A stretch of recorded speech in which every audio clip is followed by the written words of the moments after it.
আসল সুখ কোথায় জানেন? অন্যের মুখে হাসি দেখার মধ্যে সুখ। আসল শান্তি কোথায়? অন্যকে ভালো রাখার মধ্যে সুখ। আমরা পাই না কেন জানেন?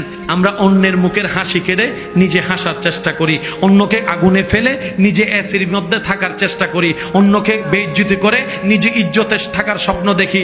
কখনো পাওয়া যাবে না, কখনো পাওয়া যাবে না। কারণ রবের বান্দাকে, রবের সৃষ্টিকে যে কষ্ট দিবে, রব তাকে কখনো ছাড়বে না, রব তাকে কখনো ছাড়বে না, রব তাকে কখনো ছাড়বে না।